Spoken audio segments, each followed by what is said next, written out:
ஒரு அழைப்பு கொடுக்கிறார் ஆண்டவர். நம்முடைய வழிகளை ஆராய்ந்து அறிந்து கர்த்தரிடத்திலே திரும்ப கடவோம். நான் தான் திரும்பிட்டேனே, ரட்சிக்கப்பட்டுட்டேன், ஆண்டவர் இயேசு என் கூட இருக்கிறாரு, அவரோடு நடக்கிறேன், அவர் தான் என்னுடைய ரட்சகர், எல்லாமே அவர் தானே. ஆண்டவருக்கு ஸ்தோத்திரம்.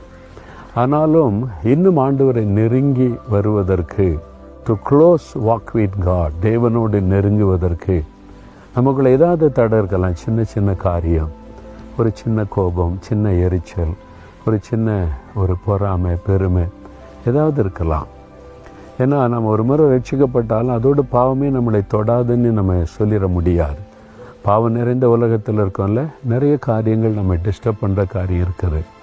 அதனால தான் நம்ம ஆராய்ந்து அறிந்து இந்த நாட்களில், இந்த வருஷத்தில், நான் கடந்து வந்த பாதையில் ஆண்டவரை நான் ஏதாவது துக்கப்படுத்தி இருக்கிறேனா, நான் ஏதாவது காரியம் தேவனை துக்கப்படுத்துகிற மாதிரி நடந்திருக்கிறேனா, ஆராய்ந்து பார்த்து தேவனிடத்தில் திரும்ப கடவோம்.